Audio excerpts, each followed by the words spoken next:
Full disclosure to everybody, we have totally not just had 10 minutes of buffering time and audio and video technology issues because we are the most prepared and ready podcast in the world. So I'm here today with my two lovely co-hosts, the Asiffo twins, who are still preparing for their matchup against the Paul brothers.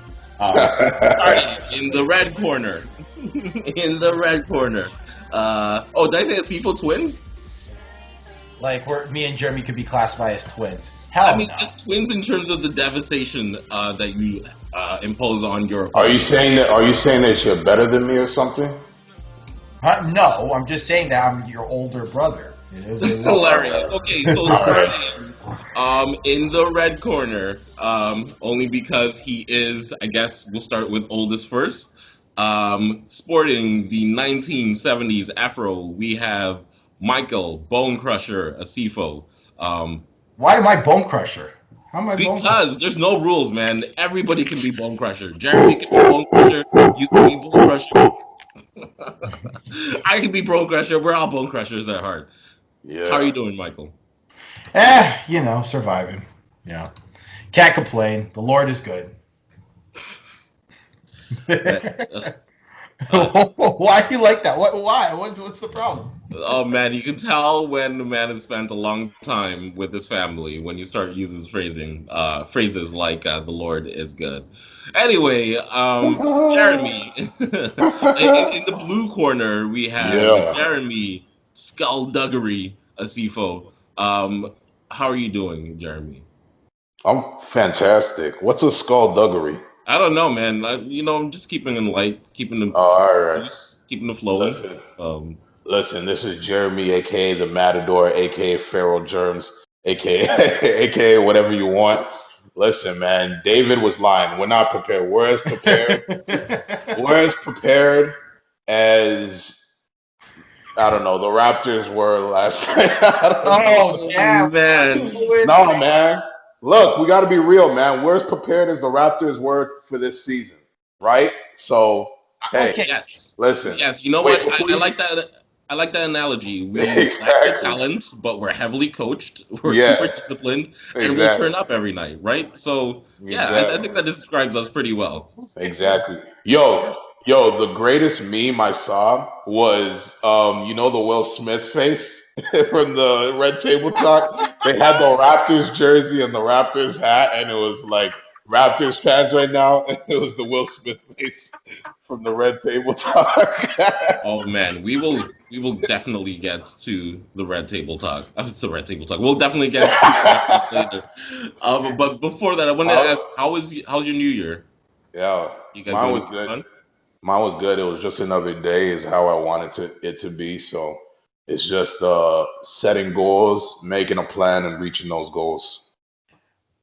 Wait, did you say 2020 is your year yet? 2021 is your year yet? Did you say that? Every year is my year, dog. Oh man, Even if there's a pandemic. Smack. I like. You know what? The more I talk to Jeremy, the more I realize he's become a cocky little shit. Oh I'm wow, not Michael, you're the one who does the editing. I don't know why you would swear. Mark that down. Mark that down. I'm not Mark that cocky. down. Mark that down. Yeah, I'm not cocky. That's incorrect. That's incorrect. I like it. You need the confidence. If you want to be good in life, you need that confidence. I just Confidence realized. is a more accurate word. Cocky is not. I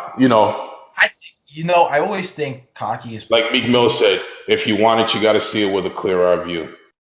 Man, was he the same guy who went, "Blessed are the meek will inherit the earth" in one of his raps? I think he did that. He did that once. I never heard that Is rap that before. Jesus? No.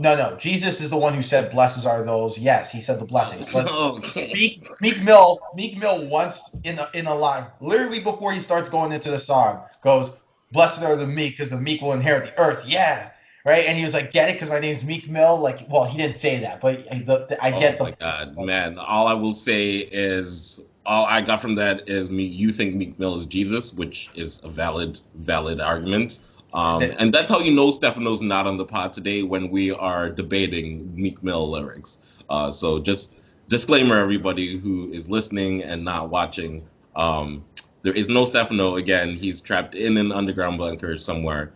We tried to locate him, but we're unsuccessful. So if you never hear from him again, um, He is currently. I know where he is. He is currently Oh, preparing here it comes. for Here it his. comes. Here it What? comes. yo, Michael I- keeps an excuse in the tuck for Stefano. In the tuck. He's like, okay, where is Stefano today? Right. You see, his dog was sick, and he had to I drive know. to Sarnia. Like, yeah. Yeah. I got it for you. I got it for you right now. Stefano is currently preparing for his Proud Boys rally. They will be going to downtown Washington to try to re-elect Trump, even though the election has been over since November. You know what? Screw it, guys. Let's talk about politics. What's going on with that? Yeah, No, yeah, you know what? Yeah. What is going on with that? I've seen some rumblings in the news, and you know myself, I don't really watch news, but when You I know do, what? it always looks like there's some BS. So tell me, update me, be my friends, inform me. Guys, Democrats, Republicans, what's the deal with that anyway? Anyway, um, yeah, I think we actually have some stuff to talk about today. Uh, some boxing news. Uh, Ah, Mr. Garcia. You know what? I'm gonna be real. I'm a Ryan Garcia hater. I'm a Ryan Garcia hater, but I gotta give Mr. Garcia his roses. He stepped up and he proved himself to actually be legitimate. But I gotta tell you, Ryan, if you don't learn how to move your head, Tank is gonna take it off. And don't even get me started on Tiafimo, because he'll for sure knock your block off. So get some footwork, and learn how to move your head. Your boys with the head movement king, Saul Canelo Alvarez. Your boys with the head movement king. Come on now. But no, he did his thing. He stopped Luke Campbell in the seventh round with a body punch. And that was that. By the way, I've been hit with one of those body punches before. It put me down for a solid 6 seconds, so I know that what Luke Campbell was feeling. But we got wait, to give hold on. Luke When did you Campbell get hit with a body shot? back in Florida. Oh, Um, and I know what he was feeling, but Luke Campbell's got to get his flowers too because he put Garcia on the canvas in the you second know, round. so that was the thing. I was watching the fight, and I saw some scorecard that said Garcia won every round but the second. Incorrect. Okay, so Oh, so I'm not the only oh, person oh, thinking. actually, you know what though? Disclaimer though, I actually only got to watch the highlights due to my friggin' stream being garbage, and then I couldn't find the full fight anywhere else. Leg Kick family, if you know where I can find full boxing um fights, DM me on IG. Give I me a watched feature. the it's fight. called The I Zone. watched the fight. No, I'm not It's paying for no. Come on listen. now. I'm Yes, talking you You're about are because I'm you're talking about some unpopular. illegal stuff, man.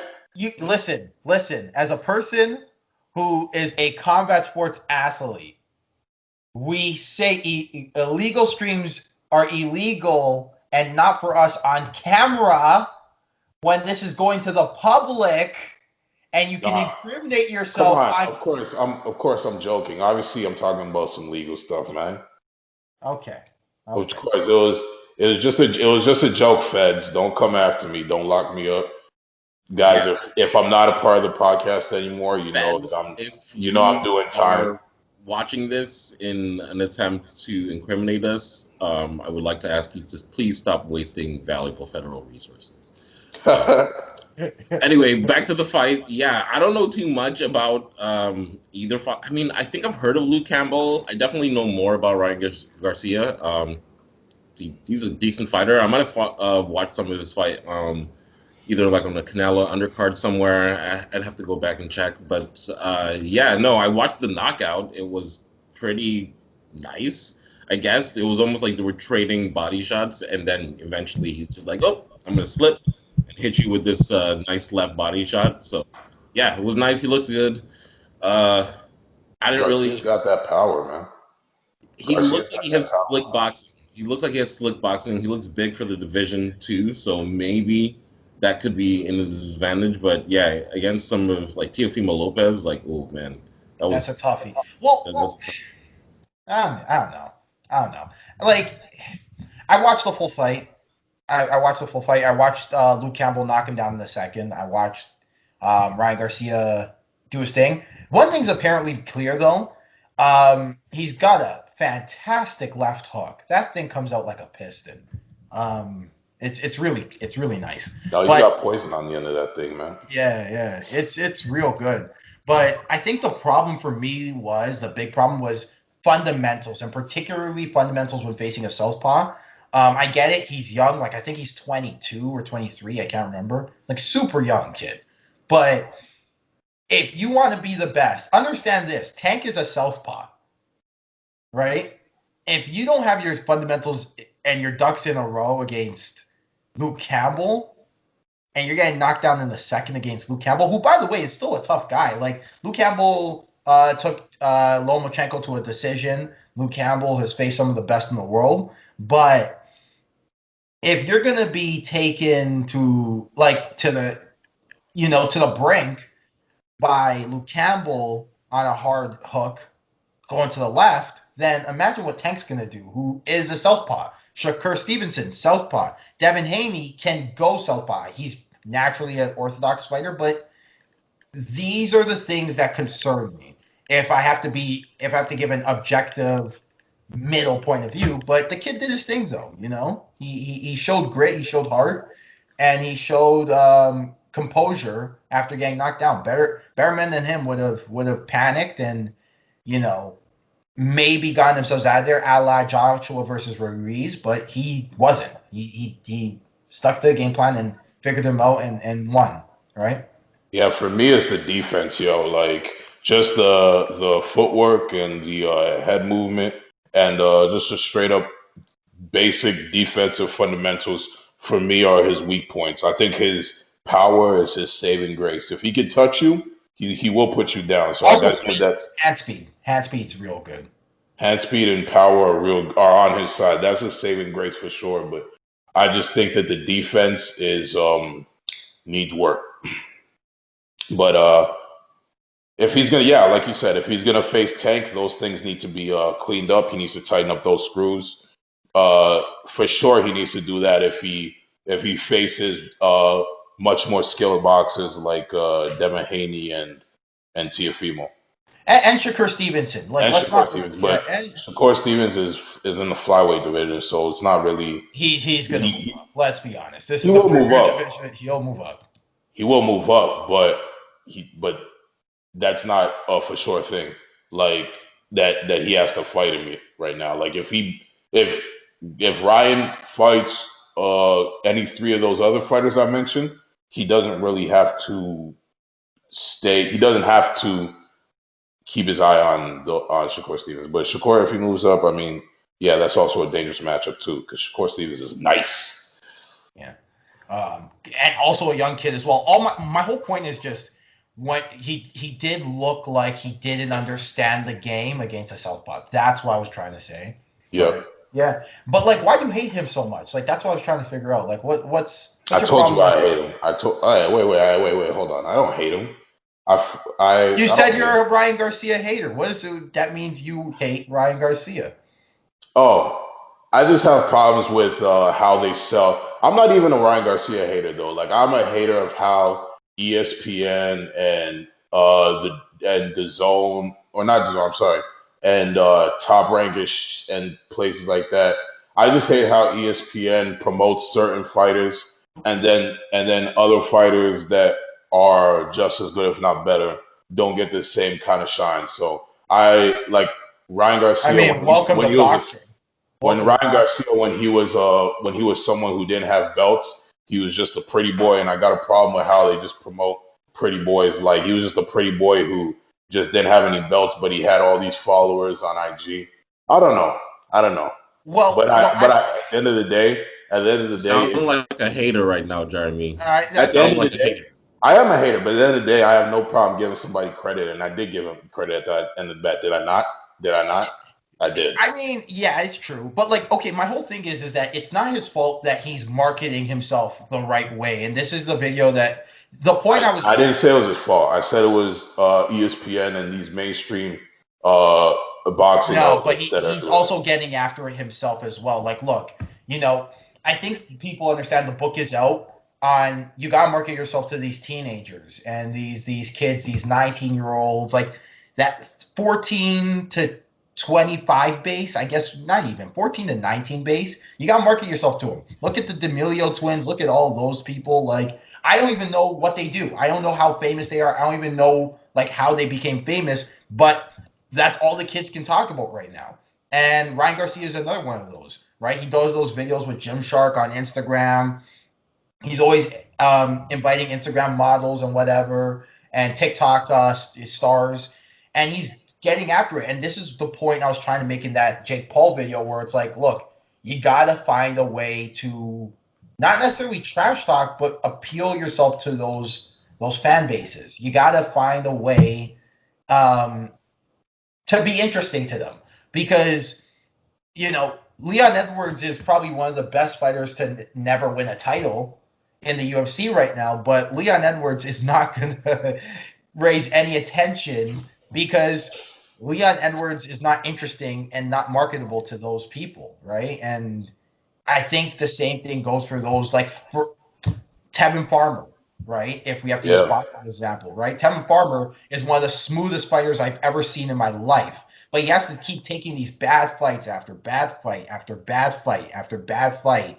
And for the most part, he comes out the other side relatively well because he doesn't get marketed and he's not really getting after it on Instagram like that. Listen, at the end of the day, I don't care. Do what you gotta do. Get the bag. I really don't care. But promoting yourself and all that garbage is part of the game. So if it's part of the game, then you gotta play the game. I'm fine with that. But at the end of the day, I'm gonna respect somebody like Manny Pacquiao before I respect somebody like whoever Fair enough. who's just really good at boxing. Yeah, fair enough. Fair enough. All right, David. You want to talk those Raptors? You seem Oh like my you God. I you seem mean, do we want to talk them Raptors? you seem like you were in the back. So full disclosure, we're like doing the testing of the audio and stuff like that and figuring everything out. Which was basically me testing the audio and figure everything out. And then And us sitting Dave, back doing nothing. Yeah, pretty much, as always. and then David's like, yo, these Raptors suck. And everyone Oh man! And then everyone's like, "Oh shoot, yeah!" And it just turned into a whole thing. So I want you to get your 2 minutes in, talk about these Raptors, why they suck. I Get in there. mean, honestly, I think like most of the Raptors, I think I'm gonna work best, off the ball on this one. I just think like we're so devoid of championship talent, and that's not a shot to anybody on on the team right now. Basketball is a hard sport. Playing sports is hard, and I respect everybody who plays sports. But man, if you're trying to say that our best big man is Chris Boucher, like we're gonna be in a lot of trouble. Like we're not It's not even Chris play. Boucher. It's not Pardon? Chris Boucher. Who? It's not Chris Don't Boucher. you dare say Aaron Baines. Don't you It's dare. Pascal Siakam. Oh man, Pascal Siakam is not a big man. Stop. He's a Stop. power forward. Yo, He is listed at power okay. forward. He is listed at power Pascal forward. Siakam is an oversized small forward, and the sooner us Raptor fans can like get to grips with that, the better. Because that man He is is not listed picking nobody in the He low is post. 6'10 and he is listed at power forward, good sir. How dare you? All right. That man has no power. He might be a forward. He's no power. But shouts out to you, Pascal. Though shouts out to you. All right. I Man. gotta say though. I gotta Also, say record with Pascal in the lineup, 0-4. Record with Pascal out of the lineup, 1-0, baby. Undefeated. Undefeated. Undefeated. Yo, man, and I it's not guess only that. It's not only that. Like they're trying to force their offense. Like, I mean, of course, Pascal Siakam is struggling. We need some more from him. But it's like if you see the passes that they're trying to make, they were able to make those passes last year. This year, the turnovers are outrageous. The fouls given are outrageous, and you know the um Yeah, that's weird. One of the things the the Raptors used to defense be and good the at. defense is atrocious. Yeah. One of the things the Raptors used to be good at was taking care of the ball. What is that? What happened? But I mean, you know what it is? I think what it is this. I think people just really didn't understand how much we were gonna miss Mark and how much we were gonna miss. Oh no, Come yo, it's on. Raptor No, we fans missed like the you that I defense. hate. It's No, Raptor we missed fans the like defense. you that I hate. Why? You What don't think Why? you what don't we're think Why? Marcus missing Gasol's is defense? like Why? what we're missing is ball handlers. It's Yeah. not Well, just Marc we're missing Gasol. shot Marc creation. Gasol, We've good for always been you. missing He won a shot. chip, like it was good. But let's not kid ourselves. Like he was also very bad a lot of the time. Like he No, was no, the no. main. Oh come I've on, man! always, I'm not I've doing this always, with you guys today. listen. You know, we talk about this all the time. I've always been a Marc Gasol supporter because Oh, Marc Gasol in the interior post, Marc Gasol is one of the few big men who can actually guard inside the post and out into the pick and roll really effectively, right? And we also had another one who's a plus like that. I think he's better in the interior than he is out in space, but Serge Ibaka was also really good at it too. So we had two guys who were great defenders. We had one guy who was an elite passer for his position in Marc Gasol, one guy who was a 15-point a night guy in Serge Ibaka. oh, shut up! Shut up! I'm not gonna let you get these lies off. I'm not gonna let you get these lies off. In No, what what? world is Serge Ibaka a 15-point a night? Yeah, No. he was. He had a career year last year. What are you talking about, dog? What are you Maybe talking in about, dog? He had terms a of career year. numbers, but we both know there were Stop. numerous stretches where Ibaka was stinking up the joint in And there are also Toronto. numerous stretches, and there are also numerous stretches where he Right. kept the other team at bay. If you needed if you needed a shot, Serge Ibaka was right there, dog. And stop Defensively, putting I'm not smut going to say and anything about stop Serge putting smut Ibaka. and stop putting smut on Marcus Gasol's name, okay? Defensively, Marcus Gasol was a gem that Defensively, we're clearly missing that we're clearly missing And this he's a year. great passer. oh, so I don't want to hear how good of a passer Marcus Gasol is anymore. Why? I'm actually Listen, sick of it. I'm actually sick of it because that's not the reason why we're not good. The reason why we're not good is because we don't have talent. That's it. Like it's Well, not because Marcus we Gasol need is an elite we need a passer. Our system is like no. Like cut it out. There's plenty of teams without elite passer big men. What they have is like all right, and that's David, let why me ask you then. David, let me that's why ask you then. Raptors are better than plenty of teams. What do you want? David, let me ask you then. Let me ask you, if Pascal Siakam gets back to form like he was last year, beginning of last year, are we as good as last year? no, not even No. close. Okay, and What? why is that? Why is that? Pardon? Why are we not as good as Because last we have year? less talent. Yes, Exactly. because So who? we don't have Marcus Gasol and we don't have There Serge Ibaka. it is. We There also it don't have Danny Green. Well, actually, Danny Green wasn't there last year. Who else? there No. it is. But Right. it's not just about who And we don't also, have. It's and also also, about who we I do forgot have. what I forgot one more thing. Also, the offensive and defensive boards. We've been giving those away like crazy. Like I Because think yesterday when Chris Boucher weighs less we than me. That's yeah why. like Come on. also don't forget the hustle plays that Rondé Hall Jefferson gave us. I'm not gonna say that was Hey extremely yo, valuable. I'm not gonna say hey let me yo. finish. Let me finish.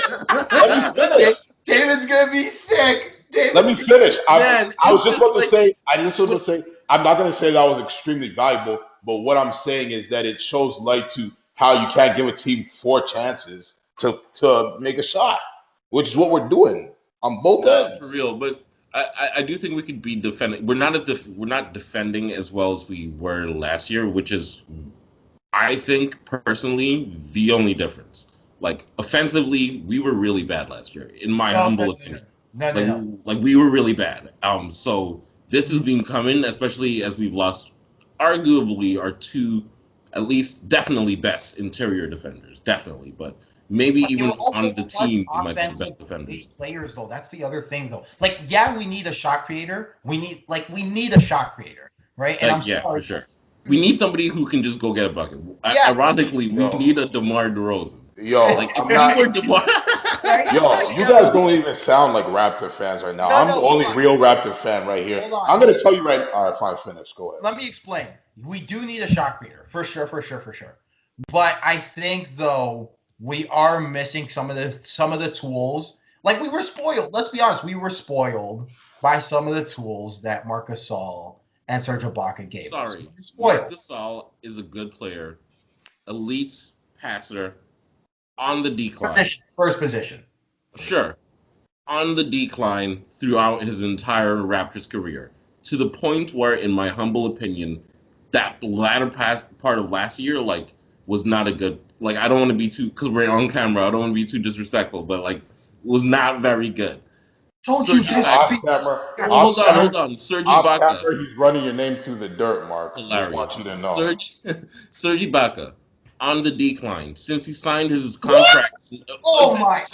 Since he signed his contract in Orlando, on the decline throughout his entire Raptors career, on the decline. He had a brief stint where he was doing better, but man, Man, I'm sick of this Raptors bashing. I'm the only one who sounds like a real Raptors fan. Look, the Raptors aren't doing bad, guys. The Raptors aren't doing bad. They're struggling in this I third got one more quarter. question. They're struggling in the third quarter, and they can't close out games. They're not. It's not like they're getting. It's not like they're getting curb stomped out here. Come on now.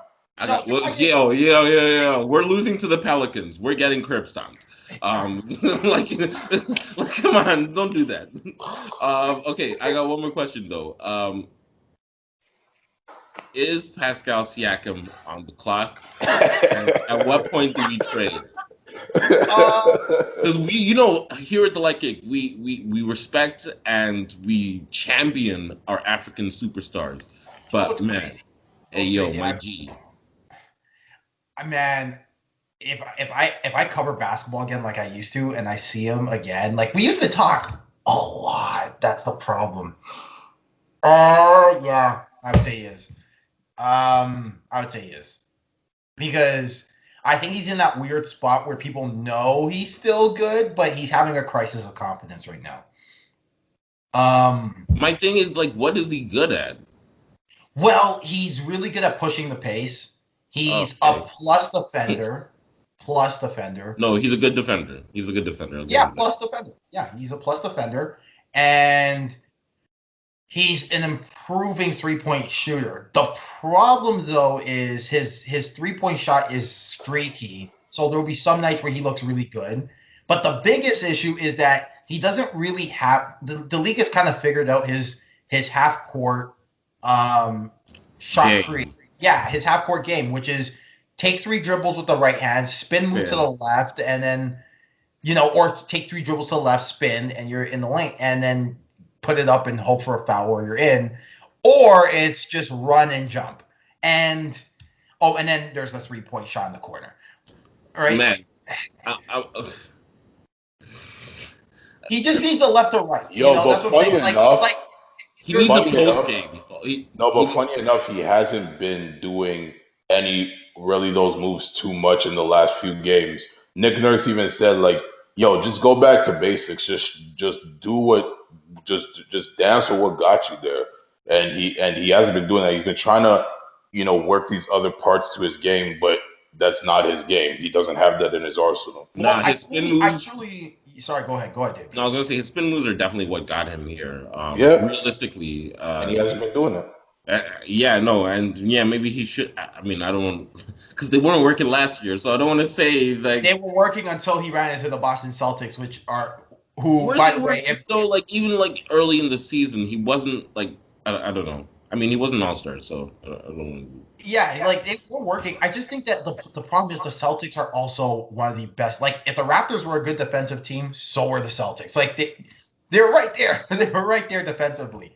No, the Celtics are good, but I just think like that was a perfect series once again, and we can definitely move on soon. But it just shows the lack of talent, and not just partial Siakam, but if he is our most talented, like if he's our superstar, like we're gonna be in a lot of trouble. Well, no, the best player on the team is Kyle Lowry, which still isn't amazing, but like the problem is Kyle Lowry can't play 48 minutes. Kyle Lowry cannot play 48 minutes, right? He can't do it. So you guys still think Kyle Lowry's a top 10 point guard in this league? Yes. Oh my God, we're moving on. Fine. I'll name you my top 10. I think he's like 9-10 area. All right, go through. Right? Clearly, I think we can all agree Westbrook has fallen out of the top 10 this year, right? Sure. Okay. Right. It's interesting because if Wall's healthy, then I think Kyle Lowry gets bumped down to number 10. But if not, then I have it Curry, Lillard, Trey Young, Luka Doncic is technically a point guard. Right? I guess you could say James Harden's a point guard, but no, we'll keep him at shooting guard. And if not, then it's okay. Let's see here. Chris Paul. Then you got John Wall, right? Jesus, right? I'm trying to name the other three I had in my head. Lowry's number 10 for sure, and then there was two or three other people. Ja Morant. Kemba, no, not John Morant, no. Forget it, man. Come on, David. Stop smoking. Stop smoking. Okay. Hey, what is, All right, hey, what is that lethal shit that you're smoking? Yo, Ja Hey, Morant is not a And where better. can I get some? Okay. How about this, Donovan Mitchell? Yeah, no. Is he a point guard? He's a shooting guard. He's no? a shooting guard. Fair enough. Yeah. Right? It's just the problem is Westbrook. I don't think Westbrook is in there, and even still, I don't know if that bumps Kyle Lowry down to like 11. But Kyle Lowry's right there. I just think Kyle Lowry doesn't have a flashy game, and as a result, there's a lot of things that he does that people who don't watch Raptor games don't appreciate, right? But then he scores 17, 6, and 8, and you're like, oh yeah, he's a great rebounder for his position at only 6 feet. He passes the ball well and takes care of it. Oh, and by the way, he shoots for efficiency. It's just, and still a plus defender at the age of 35. The problem is he can't play 48 minutes or else he's going to either give you 40 games of the best Kyle Lowry you're going to see and then gas up for the playoffs, or B, you're going to have a record of like 35 and 49 in an 82-game season. And that's kind of not what you want. So, like, it's weird. It's weird, man. It's weird. What I will say, though, is this, right, to end it off on Pascal Siakam. When I think the jump for Fred's game was when Fred developed a left to right crossover to get into the lane, and B, kind of like a finish game. So, like, he'd do some jelly, something like an acrobatic layup. I think Pascal Siakam needs to develop either an acrobatic layup package or a left to right crossover that he can reliably go to with the spin move. That's the crazy thing is that Fred VanVleet, just quickly on this, and then we could definitely move on, but Fred VanVleet has actually really impressed. When people sign that contract, you expect them sometimes to like take a step back and be like, okay, now I got the money and I don't have to play as hard, but he's really looking, with all due respect, I think he looks like a better point guard to me than Kyle Lowry, which is saying a lot. I can't believe I'm saying that. And he has a flashier game, sure, but like, all right, okay, maybe. Well, see, this is the thing. I've always said that eventually Fred's going to take the reins and Kyle Lowry's going to slowly pull back the starter responsibilities. It's just he's not ready yet, and I thought he was going to be ready a year ago. It's not even that he's not ready. It's just that Kyle Lowry provides something that Fred doesn't just yet or may never will. And that's the issue, right? So you're always kind of reluctant to give Freddie the reins. But I think if Freddie takes him, he's not going to do poorly, right? It's just you want to put him in the best position to succeed, right? But, like, I just don't understand why they didn't give Serge a 2 year. Like, no. 2 years, $18 million. Why couldn't we match that? Like, I don't understand. Because what's the point? I am totally with it. A team with Serge Ibaka and Marc Gasol, again, gets us no closer to a championship. So blow it up. I'm sorry. It was fun while it lasted. But regardless, if you're a Raptors fan, there's still a purpose to watching these games. You want to see how the Raptors improve each game. Why are you shaking your head, Dave? Look, you want to see each game, how they improve, what adjustments they make. If you want to learn about basketball, you want to learn how a team gets better, this is the way to do it. If any team can figure it out, it's the Toronto Raptors. Are the Raptors better than the Knicks right now? Yes. In Tampa Bay. All right. Okay. Don't disrespect our team like that. Okay, I'm just asking questions. Right? I say that as a Lakers fan. But and a guy who covered the Raptors for a while, right? A lot of people forget that. Like they're like, oh, you fight. But it's like, no, I was a journalist. Okay. Basketball journalist. MMA. Okay. So yes, apparently you have some. By you, I mean Michael has some bold predictions. Is how he framed this. So that's what we're gonna go with. Bold predictions about the new year, about MMA. So please take it away, Michael. Okay, all right. So I've prepared a list in my head, right here, that I will be going to for the bold predictions. So not all these I believe in, by the way, but some of them like I can see a path to victory for, right? I can see a path. Let me start with a little light one, just to dip the feet into the water, a little light one. Um, Habib will make his comeback versus Charles Oliveira in 2021. Oh my God, I'm gonna hate this segment. I know it. I'm gonna hate this segment. I know it. What? Why? Why? Why? What's wrong with that? What is wrong with that? What possible motivation would Khabib have to fight Charles Oliveira in 2021 other If than money? Charles, So, yeah, so that's the thing. Remember when someone asked us a question, it's like, who, if anybody, would Khabib come back for? And we were like, listen, it's GSP or no one, I right? thought you were gonna say GSP, and I was gonna Right? be No, like, I "What? know. That's not really a bold prediction." Right? But see, this is the thing. We're talking bold predictions. Like, if you put a gun in my head and said Habib is going to retire or unretire, I would say he's retired. But if someone said, okay, he has to unretire and face one guy, I'd say GSP. But I can see a path for Charles Oliveira, and here's why. I think, and we'll get to it later, I think this is going to be my number 4 bold prediction. I think Charles Oliveira will win the UFC championship at some point in 2021. Okay? If he does, I think the conversation will be, because of Charles Oliveira's distinct set of skills, that this is the nightmare matchup for Habib, right? But here's the thing: everyone always does that, but I think the cries are going to get louder and louder for Charles Oliveira specifically because of his world-class jiu-jitsu, right, and his ever-improving striking game.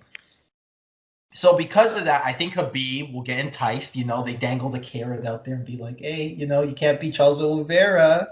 Can't beat Charles Oliveira. And he'll be like, the hell I can't. And I'm going to smash him. yeah, Alhamdulillah. he'll be Right. like, Alhamdulillah. Man, Smash. yeah, and this said Abdullah. Man, that's not gonna happen.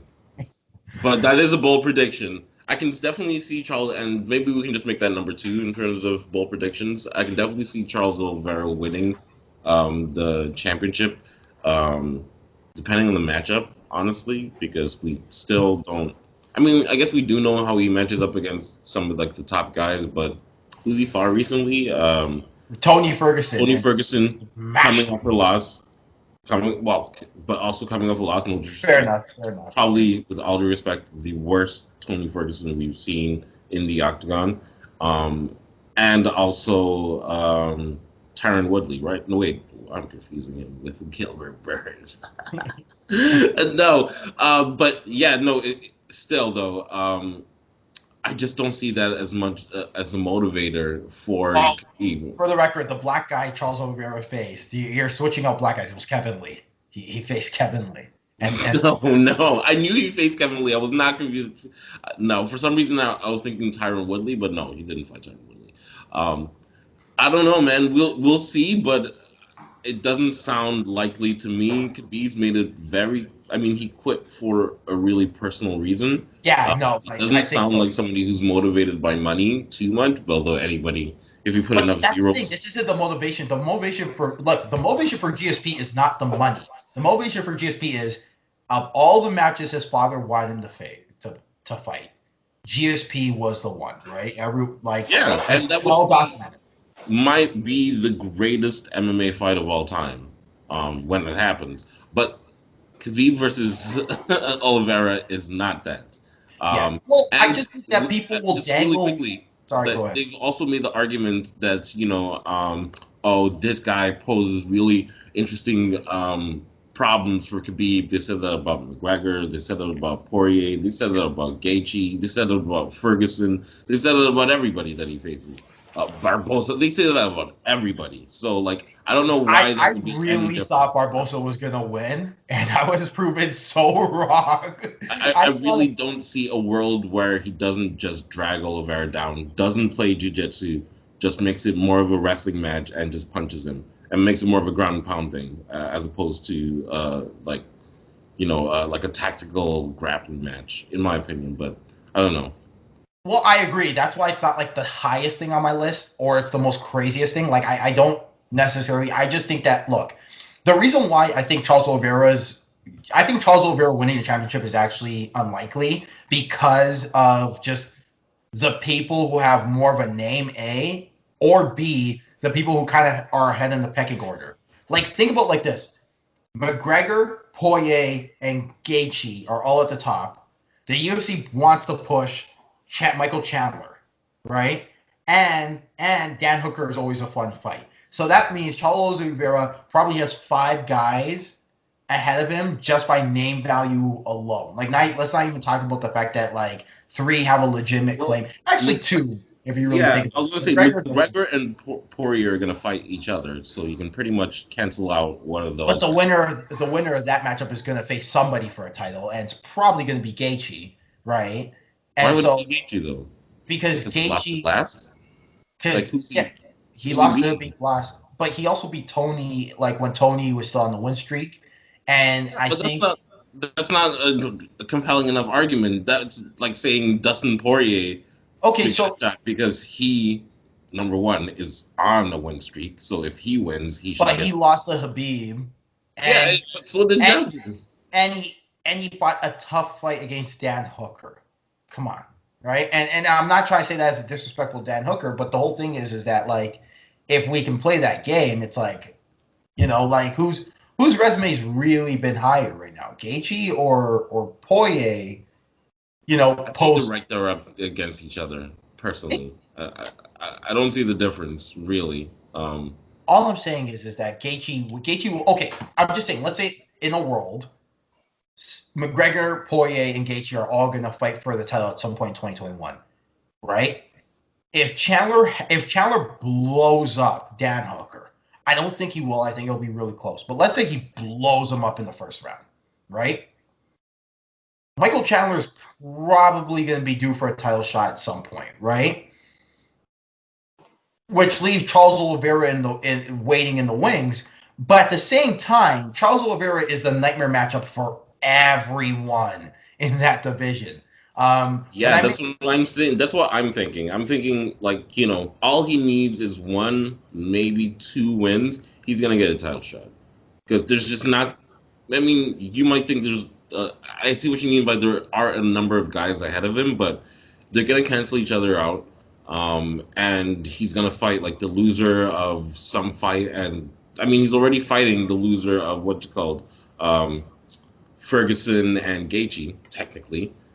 So he's right there. He's in that bracket of fighters who are next up for the title fight. But God, let's say McGregor or Poirier win, they're not fighting in 2021 after. Like, I'm gonna be honest. Like, I think they're gonna shut down, especially McGregor. Because that's how McGregor is. He's not gonna fight after he's not gonna fight for a year. He fights once a year and that's it. He's done. Right. I'm gonna be honest, right? Like, if it's Gaethje, I could see a path where it's like, okay, he fights 3 times a year, he defends his title. Not McGregor. And I'm not saying that to be disrespectful. I'm not saying, he's ducking people. It's just that's just the way they are, right? Like, I can see Poirier defending it, like maybe but not McGregor. McGregor's good. That's a fair point. That's a fair point. Maybe that'll be the reason he doesn't do it. Because I disagree that Gaethje deserves like the title shot. Like he needs 1 more win, just like everybody else. I don't like giving the guys title shots coming off a loss. Although I'm not a guy who's ever stepped in there, so what the hell do I know? But man, I think Sorry, go on. I mean, Gaethje lost to probably the greatest lightweight of all time. McGregor KO lost to the greatest. KO. Yeah. Yeah, he he lost lost to to the greatest this lightweight of all lightweight, time too, and right? then KO'd Donald Cerrone, and no disrespect, it's Donald Cerrone. And Poirier lost to the greatest lightweight of all time, and then went in 5 rounds tough with Dan Hooker. So he still won the fight. Don't get me wrong. For the record, Dustin Poirier is my favorite lightweight. He's my favorite fighter at And that you know the division. funny part? I think Dan Hooker's gonna beat Michael Chandler. Me too. Me too. So But anyway, that's my fourth bold. So Charles Oliveira wins it at some point 2021. Number 3. All right, get ready for this one, guys. yo, Jeremy, have you said anything in the last 2 points? Yeah. So the first one was that Khabib comes back to fight Charles Oliveira. Yeah. That's not happening. Um, but the main reason why is because of what David said was the fact that he's not motivated by money, and I just didn't want to repeat what David already said. But yeah, he's not motivated by money, so I don't think that's gonna happen. But that second point, Charles Oliveira. I mean, haven't really seen too many Charles Oliveira fights, so I really don't know if he has the ability to win a championship. But if he beat Ferguson, who is incredibly tough, then I'm sure he's not a scrub. So That's a pretty fair assessment. Charles Oliveira is definitely no scrub. And yeah, he definitely has what it takes to be a champion one day. Whether it's going to be in 2021, not too sure. I think it's a good point if McGregor does. oh shit. I think it's a good point that if McGregor doesn't fight this year, then probably that won't have. Sorry, if McGregor fights for the title or wins the title, then he probably won't fight again. For Poirier, I'm not so sure. Not so sure. I could see Poirier defending it one time, but I wouldn't see him making 2 defenses in the year, right? Gaethje, on the other hand, I could see a world where he makes 2 defenses, and if he makes 2 defenses, Charles Oliveira can absolutely face him. Sorry, I was gonna say, didn't Gaethje say he had 5 fights in him before the Khabib fight or something like that? Yeah, he said that. But yeah, I could absolutely see a world where Charles Oliveira beats McGregor, Poirier, Gaethje, Hooker, Chandler, RDA. I can see a world where he does. I'm not saying he will. I'm not he's gonna beat everybody. But I can see it in my head. I can see the path, right? Oliveira versus McGregor would be a good fight. Yeah. Actually, you know what? In my Michael Chandler video, I said one of the interesting fights I'm actually looking forward to see, and this was even before the Ferguson fight, right? Was Oliveira versus Chandler, because I thought that because Chandler's got very superior wrestling and pressure, and Oliveira's one of the weaknesses of Oliveira was that he couldn't handle pressure. I think he's starting to improve on that, but that's one of the weaknesses is that he couldn't handle pressure. But his ground game on his back is that traditional triangle armbar omoplata setup kind of game, and I think that could work on a pressure passer like Michael Chandler, and a guy who likes to bring pressure, especially when he's looking for the takedown, like Michael Chandler. So, this is even before Charles Oliveira made a statement win with Tony Ferguson. So, if that was my thought process then. Imagine now when he just took out Tony Ferguson and all 3 rounds were 10-8s. I don't care what the judges said. All 3 rounds were 10-8s. Okay.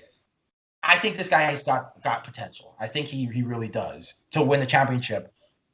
I would probably guess more towards 2022 if I had some nuance in me, but these are bold predictions, and bold predictions that's 2021. Yo, put your you-know-whats on the table and talk your you-know-what. What was that? Whoa. I'm joking. Whoa. What's your next prediction? Okay, so my next prediction, get ready for this one. It has to do with the heavyweight division. All right. Stipe Miocic. Okay, thank God. I thought you were gonna say Cyril Gane. I was about to end the call right now. Keep going. Cyril Gane wins championship and becomes. Yeah, imagine. I really want to see a Cyril Gane versus Francis Ngannou fight, though. Wow. They're not gonna do. Francis, they're not. I know they're not gonna do it. But just look. Imagine. Just come to Fantasyland with me. Come to Fantasyland. I don't just imagine right now. Man. I want my guy Francis to win it, become the first African champion, and then he can fight Cyril Gane. Because you'll lose. Hey, I never said such thing. Don't doubt African mortar, man. He was in the sand dunes digging sand.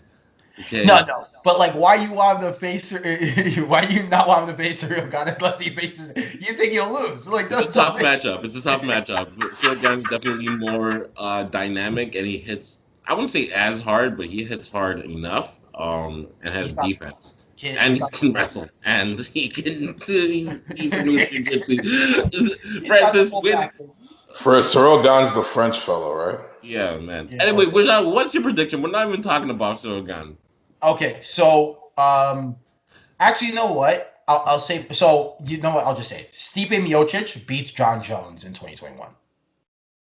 Oh.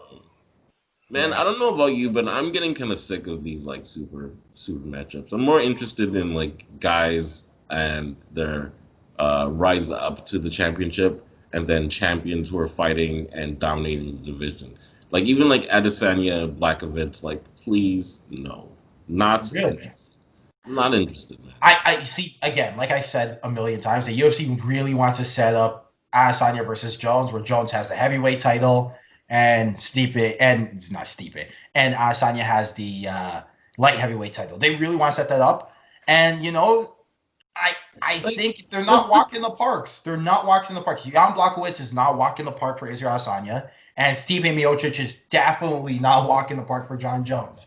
So I want to see like quantitative, and I'm that just being curmudgeon today, but I want to see evidence that champion versus champion like build up even matters or like translates to like PPVs. Like, why are we even doing this? Like, why are we making guys fight fights? Well, in the case of John Jones, yeah, go on. Well, in the case of John Jones, though, I get it. I'm not mad at it. I'm not mad at it. I'm not mad at that one.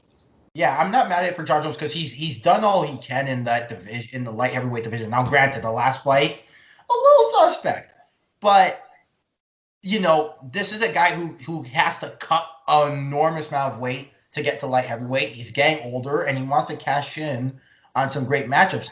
I know he was upset with the contract he got to face Francis Ngannou, or like he was in preliminary talks, and Francis didn't like the money he was offered, and John Jones didn't like the money he was offered. I know I've heard that from some people that I trust, that they didn't like the money that was offered. And I think John Jones really wants to cash in on some money and make some fights here.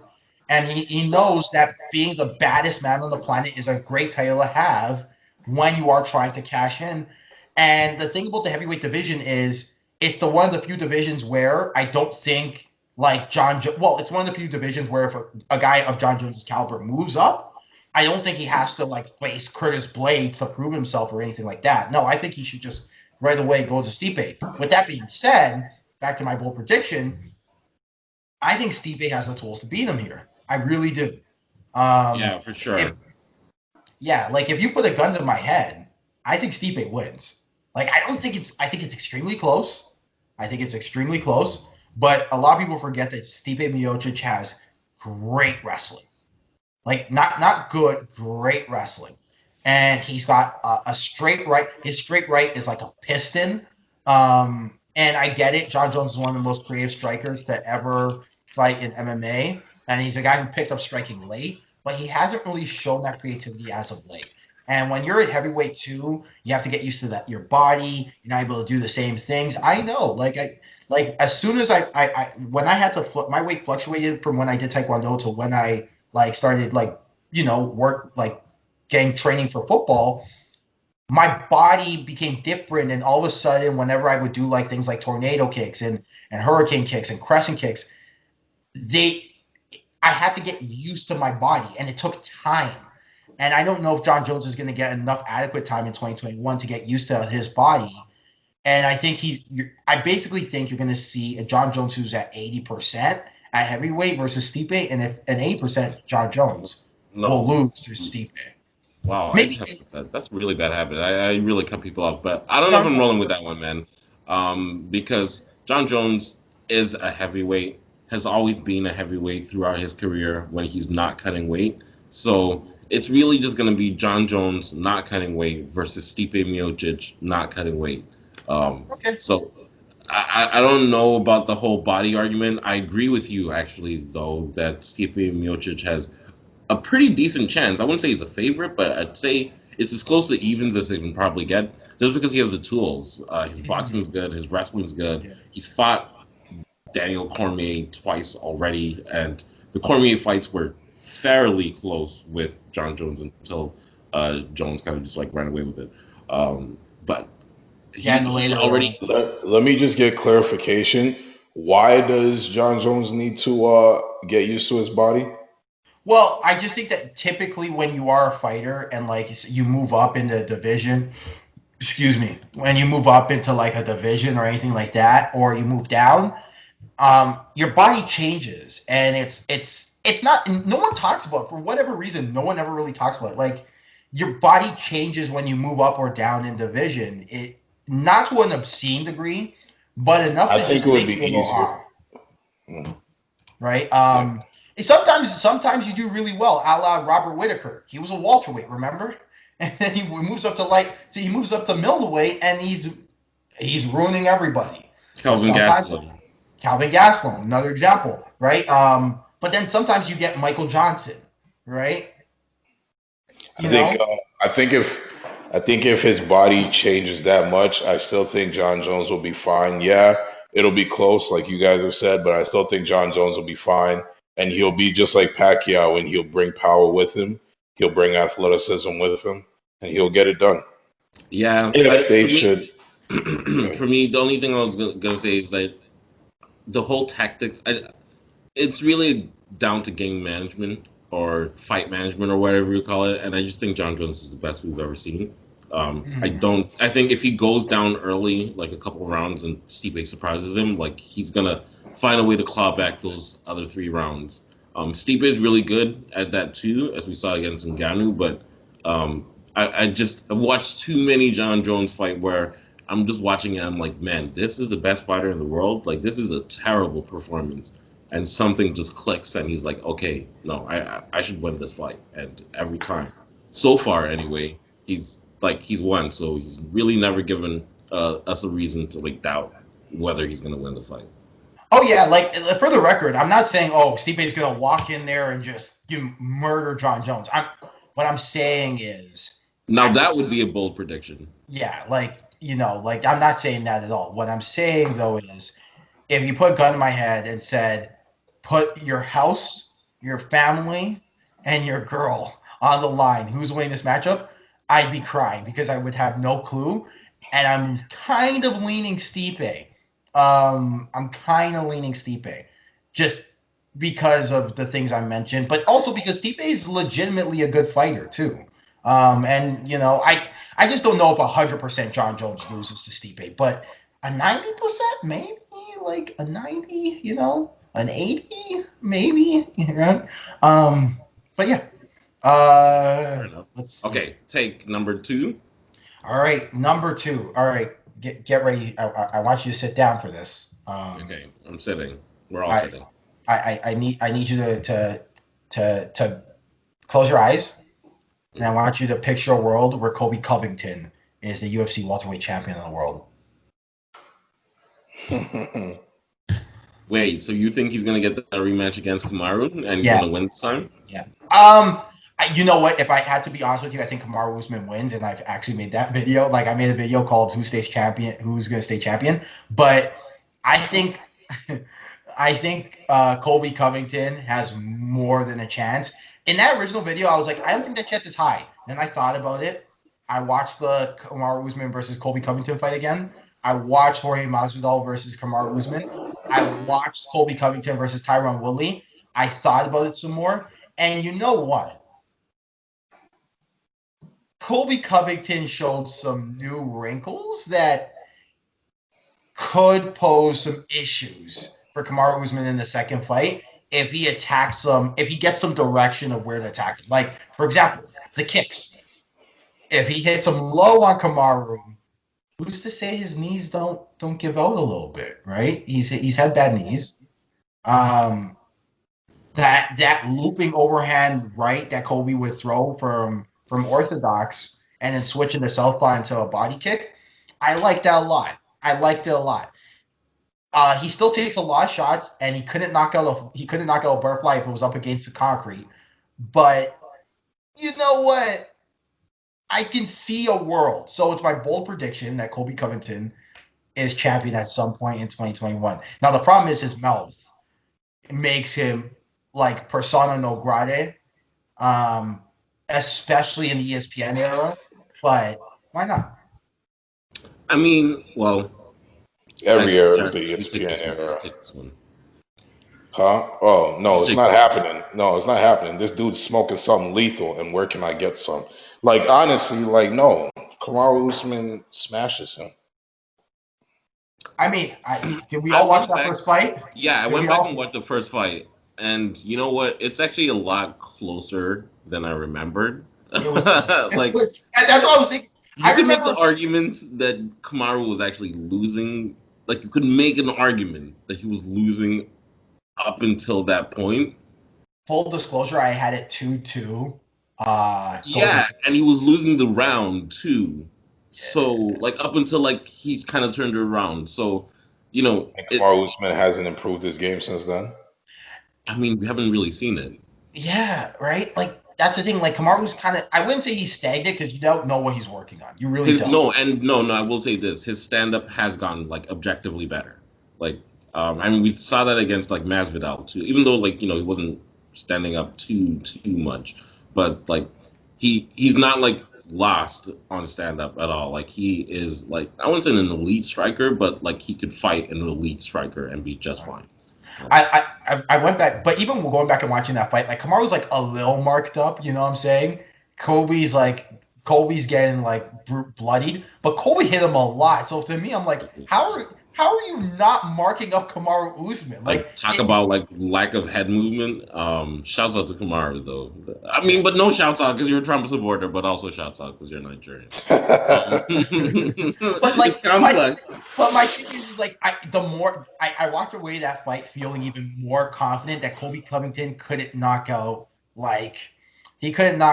Glass Joe and Mike Tyson punch out. Like, because he can overwhelm you with punches, though. He can punch you so much that the doctor's gonna jump in. Yes, but or sorry, the ref, the doctor. This isn't boxing. So like I don't know. I actually agree with you. I can see it happening. That if they do go up against each other and Kamaru takes it too easily, which I don't think he would, but if he does take it too easily, and he thinks he's just gonna walk through and smash Colby again, and doesn't do some wrestling, like I still haven't seen anybody explain why Colby Covington is a better wrestler than Kamaru Usman. Like it's not that Colby Covington's a better wrestler; it's that Colby Covington is a comparable wrestler. Yeah, right? comparable, but I wouldn't say better.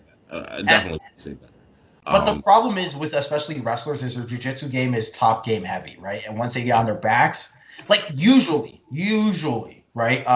Like I don't think it's a problem for all of them, but typically the book is once they get on their backs, they're not the same kind of jiu-jitsu players. And so, right, but they're like so tough to get off of when they're on top. So if Kamaru Usman, let's say, lands on the bottom, that's what he's afraid of, right? If Colby Covington lands on the bottom, that's what he's afraid of. And so they were just like, okay, let's just swing. Right. Fair. No, I respect. I don't think the second fight is going to go that way, though. I think there's definitely going to be a little bit more game management. I don't think it's going to be as emotional as last time. I think. I don't know. If Colby Covington was a better person, I would have thought that fourth round was such a testament in like heart and skill, and I would have been parading that round like Ezra Asanya's fifth round against Calvin Gastelum because he breaks his jaw. So this is the thing. Watching that fight back, he breaks his jaw, right? In the third, like end of the third. He comes back to the corner, tells Lambert he broke his jaw. I think it was Lambert in the corner. It was a blonde white guy, so I'm going to assume it was Lambert. But he tells his trainer, his coach, he broke his jaw in the corner, right? They tell him, push through.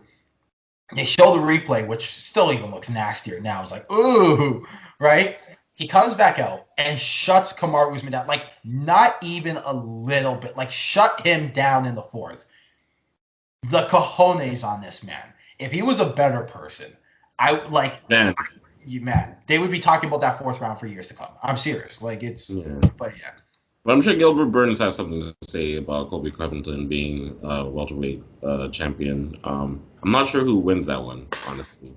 That Gilbert Burns is a tough matchup too. It's just he's a little wild on the feet, but he's still technical. Like, he's not bad. He's just wild, you know? He's good enough to fight Colby. I mean, Colby is good. I wouldn't say elite on the feet, but he's good. But anyway, what's your last take, man? We've been here for quite a while. Okay, so last take. This is a bit of a weird one considering the fact that like number 3 was about Stipe, but I think Israel Adesanya will become heavyweight champion in 2021. All right, so thank you everybody for tuning in to Leg Kick. If you don't listen to Leg Kick, man, come on, I'm too tired to argue against that take. Jeremy, please take this one away. He's not. He doesn't have. You know how like. How can I put this without getting canceled? You know how like you meet a fat girl and you're attracted to her, and you attract already off to a bad start. And you're attracted to her because she knows how to carry it.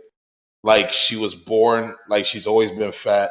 So, like, she knows how to carry it. She knows how to be sexy with it. See, Israel Adesanya. Hold on. I love when Jeremy ever says something ridiculous. He'll have his southern twang they picked up when he was living in the States for a while. Because Jeremy's from the South. Like, people forget that. What was my southern twang? Right? You picked up a bit of a southern twang at the end. It's like when you're dating a fat girl. And Oh, shut up. Look, but she knows how to carry it. So, like, she's sexy with it. Israel Adesanya can't be sexy at heavyweight. He can't. It's not his thing. Like, he's the skinny, scrawny guy who beats you down. Like, I think if he puts on that much weight, it'll take him at least 2 years to get used to moving around in it. I don't think it's his wheelhouse. But who knows? He's proven everybody wrong, but I just don't see it. I don't see it happening.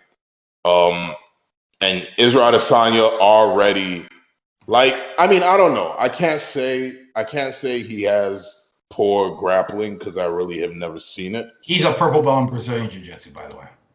All right, fine. Sure, fine, whatever. I guess that means Israel Adesanya is, because he's a purple belt, I guess that means that he can compete in the UFC in grappling. But I'm just saying, these guys are mountains of muscle. And if they get their hands on Israel Adesanya, what do you think he's just gonna be able to just come on now? All right, let me explain my reason. Beats like most heavyweights just to stand up alone, because and I think he has shown like decent anti-wrestling. But a champion though, a heavyweight champion though.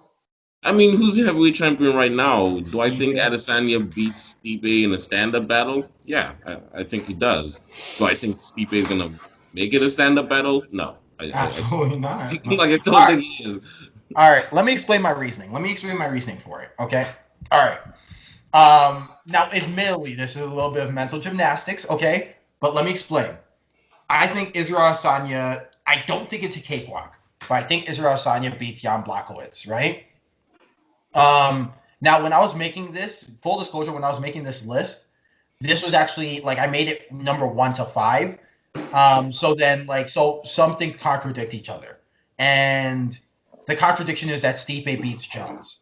But I don't think it matters. But I was thinking about this in the world where Stipe loses to John Jones. And the alternate is that Israel Adesanya and John Jones have been talking smack to each other for years. And there was a period of time where it got ugly. I'm talking nuclear ugly. Like, it was bad. And I think Dana White has been public about it, but I don't think Dana White's really explained his true feelings on how bad he wants this fight to happen. He wants this to happen so bad.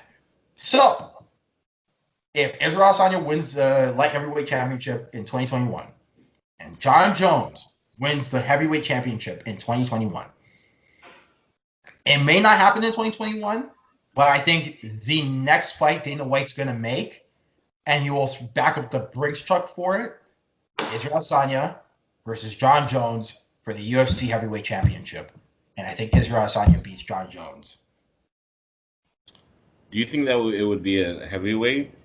I think Why wouldn't it be like a catchweight or light heavyweight? Well, heavyweight's 205 to 265. So let's say Israel Adesanya comes in at 207, right? He's still a heavyweight. There's no like catchweight, right? Here's the thing. I think it's a bold prediction because I think obviously the favorite is John Jones. It's not just even the fact that he can take you down the ground, is that he's got an array of ways to get you down there. He's very smooth. Like, I think he's as smooth as Leo Machida was when he was taking guys to the ground. Like, Leo had these like weird trips, like these unorthodox trips that he would get you with. And John Jones, like at least early John Jones, had the same kind of trips. So it was just like, whoa, how do you get that? Like, he was smooth.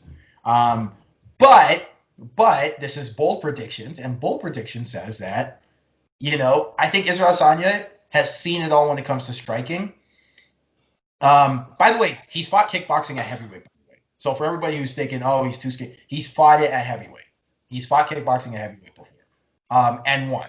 He's undefeated at that weight. So I think if Israel Adesanya in a striking battle versus John Jones at heavyweight, he can absolutely win.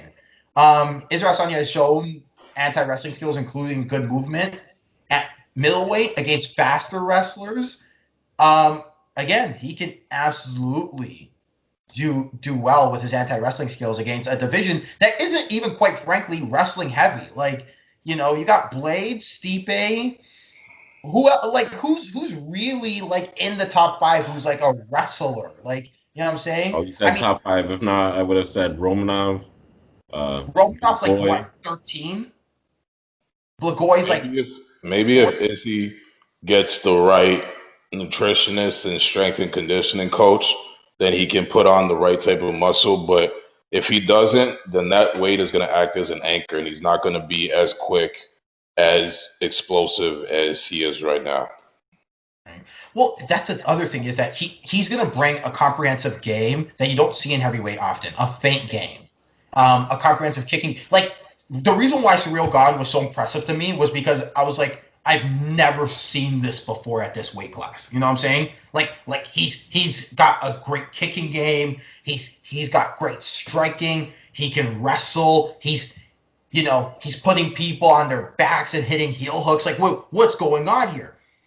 Israel Adesanya, at least from a striking perspective, is going to bring that, like, polish that you don't really see in the heavyweight division, right? So I'm actually kind of banking on, is he coming light? 215, right?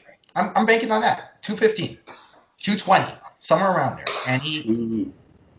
I was gonna say, who do you think wins, Ciryl Gane versus Israel Adesanya?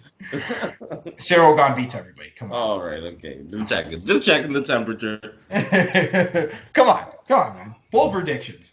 And number 1A, Ciryl Gane, king of everything. He wins every division, including yes, Michael's boyfriend. Right, Ciryl Gane, if you're listening to this show, I want you to know that, like, you're my Fuhrer, and I only respect you. No, I'm kidding. I'm kidding. I'm completely joking. But you know what? Okay, if I have to have an honest assessment about Ciryl Gane, though, he has the skills. I just don't know yet. We don't know. It's like Pandora's box, right? Early. Yeah, right. But he has. But like the thing is, he's shown the full package. Put him against Curtis Blaydes. Let's see what it do, baby. What did it do, baby? That's actually a very interesting matchup, but like no fan is gonna want that. Like no, no MMA fan is gonna want that. I like Curtis Blaydes. I don't care what anybody says. I like Curtis Blaydes. I want Curtis Blaydes to succeed. Like I want people to be appreciative of grappling. He's one of the few. He's a great wrestler. We're going here. He's one of the few we're going on here. Okay, no, we're gonna move. No, it's not even long. It's just we're going to this aspect. black people have some sort of adverse relationship to grappling, right? And I hate it. I hate it. But there are lots of like really high level black grapplers though and wrestlers.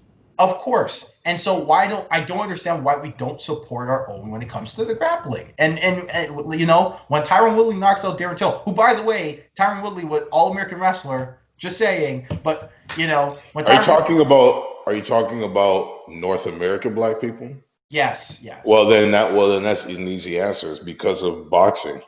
You know, we've always been the athletic, you know, we've been the best at all sports, basketball, football, you know, and boxing, and we fell in love with striking and hitting and balling up our fist and throwing punches, but you know, people don't really see the deadliness. So why haven't North American people? Because I'm saying people don't see the deadliness of grappling, like and I, you know, I can't even really agree with that wholeheartedly because like wrestling is a big culture in America. So I can't even say that entirely. I think maybe in terms of jujitsu, people don't really see the deadliness of jujitsu and the indefensibleness of it.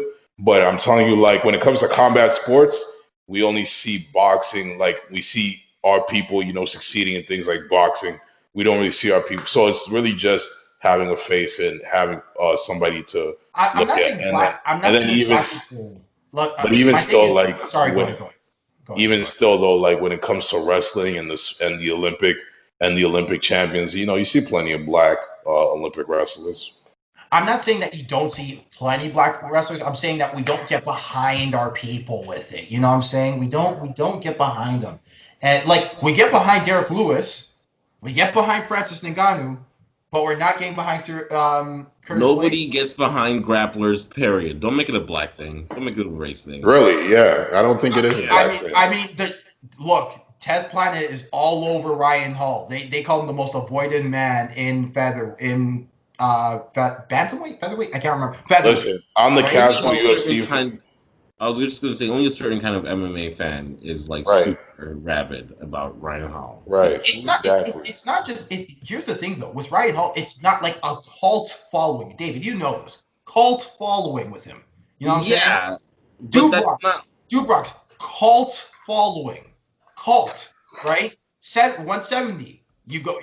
Damian Maya, cult following. Ben Askren, cult following. Listen, man, if you're not punching and kicking people's heads off, it's very hard. Like Khabib Nurmagomedov is a rare situation. If you're not kicking people's heads off, it's very hard to get the larger sports community behind you. No, I think the truth is somewhere probably in the middle. Because that's right, but Michael's right. There are fighters within these divisions that have cult followings simply because of their wrestling or grappling credentials. It happens all the time. And usually those fighters are not black. Usually. Although Yeah, but sometimes isn't it they are usually Brazilian. but isn't it usually because they can get past the elite level strikers and turn it into a grappling match? Not always. Ben but Askren see, couldn't get past any elite strikers, and he was he was pretty much doing it at one. He was doing it at one in Bellator, so people were kind of like, well, he might. It's like the Nate Diaz effect, kind of in a way, right? Right. But here's the thing, though. Here's the crazy thing. Curtis Blaydes has gotten past the elite. You know what I'm saying? He's ranked number 3 last time I checked. Man, right? I don't know what you were talking about. I like Curtis Blaydes, so preaching to the choir, man. We need to support Curtis Blaydes.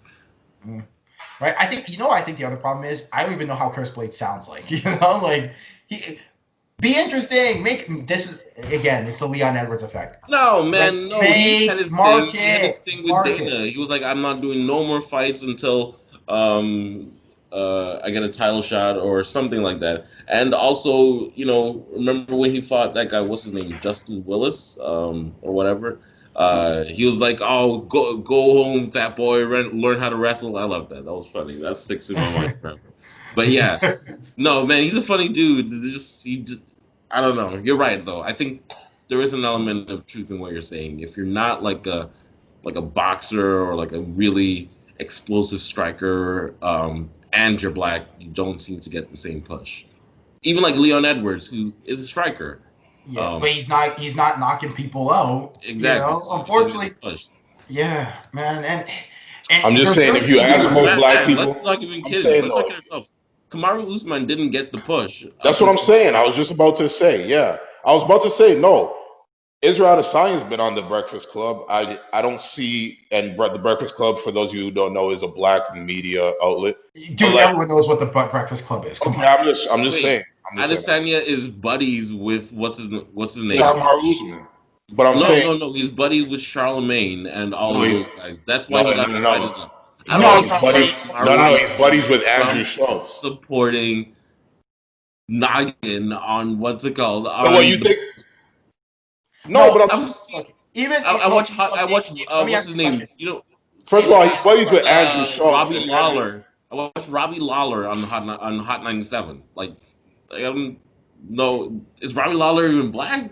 He's Sorry. half Filipino and yeah, no, half Filipino and I was gonna say I thought he had some black in him, but he's half Filipino and half white. This No, podcast. but I'm saying Kamaru Usman though. Kamaru Usman We isn't got 9 as minutes left, so popular. we didn't stretch Isn't too as much. popular as Adesanya Well, because of I was gonna say even let's say Kamar Usman was like the biggest left wing liberal guy you could find. Like he's basically Alyssa Milano in MMA. Let's pretend, right? I still don't think he would get that push behind our people like that, you no. know? Right? And I I'm not saying it's a bad. I'm just saying we have like I'm noticing, right? Like when I train people, right? I have a comprehensive program of like, okay, what do you want to do? How do you want to do it? Like I'm like, do you want to train for technique? Do you want to train for cardio? Do you want to do for both? And then I ask them, would you like to include grappling training into your workout?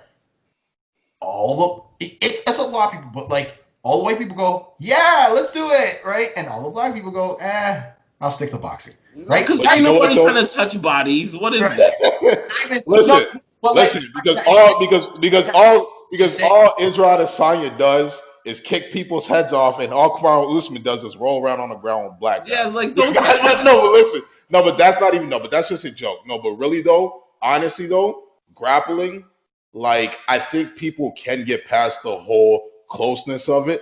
The fact though is that it's frustrating as hell. Like it took me half a year just to understand some of the concepts. Like I was mad frustrated, and I'm not gonna lie, half the time I would quit and be like, you know what, I'm done with this. I just want to stick. Like half the time, half the time I would quit because it's just so frustrating to like understand all the principles. But I think that's part of it, and like you have to like friggin' have somebody friggin' hump you just to get it. Like it's not. No, man. Why do you I have to think go it's there? like I don't. anything. I think it's like anything. Like if you're not exposed to it, you don't learn. You don't know about it, No, right? exactly, You but can't appreciate exactly, it. like, yeah, exactly. I think it's a combination of a whole bunch of things, but I think the reason why certain guys, the reason is because if you exactly like you said, if you're not exposed to it, you're not gonna find it entertaining. You're not gonna understand what guys are trying to do and the high levelness of it. But striking is even though like Floyd Mayweather Sr. said, most people don't know about boxing and striking, but it's Dude, I'm easy. gonna make But this it's an easy to be. explicit episode anyway. Just swear. But it's It's okay. Just okay, swear. fine. Most people don't know shit about boxing, but it's easy to be entertained by it because you know when somebody gets knocked the f out, in the words of Chris Tucker. You got knocked the f out. You know that. You just don't understand. You just don't understand how somebody did it. That's all. You Right? don't understand. I think yeah, there is more of a visceral like visual effect to seeing a knockout as opposed to a submission. And that's part of it. And I think as a result, as a whole, right? Like this is definitely like, look, as a whole, striking is something that people want to see more than grappling. For sure, for sure, for sure. But what I'm saying though is when you see Curtis Blaydes, right?